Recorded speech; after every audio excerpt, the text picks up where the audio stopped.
Students welcome to Sathyas Edutalks. இன்றைக்கி நம்ம Pitman English shorthand புக்கில் சாப்டர் 17ல் டாட் ஹெச் யூஸ் பண்ணுறோம்.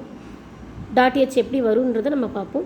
H is represented by placing a light dot beforing the oval. So எந்த இடத்துலலாம் oval வருதோ அந்த ஹெச்சையும் அந்த ஓவல் மாதிரியே ட்ரீட் பண்ணி ரெண்டு ஓவலாக போடுவோம். அதாவது அந்த ஓவலுக்கு ஒரு டாட்டும் ஹெச்க்கு ஒரு டாட்டும் சேர்த்து வைப்போம். இப்போ அப்ரஹென்சிவ் ஹென் அப்படின்றபோது ஹெச்சுக்கு ஒரு டாட்டு ஏக்கு ஒரு டாட்டு ரெண்டுமே செகண்ட் பிளேஸில் ஒன்று போல் வச்சுருக்கோம். அப்ரிஹென்சிவ் பெராப்ஸ்ன்னு போது பார்த்திங்கன்னா ஹெச் வந்து ஃபஸ்ட் பிளேஸில் ஹேப்ஸ் அப்படின்றதுனால ஃபஸ்ட் பிளேஸில் டாட் வைக்கும்போது அதே மாதிரி ஹெச்சுக்கும் அதே இடத்துல வச்சுருக்கோம். வெஹிக்கிள் இது தேர்ட் பிளேஸில் வருது. அதுக்கடுத்தது ஹாக்ஷீட் அதும்போது தேர்ட் பிளேஸில் வருது.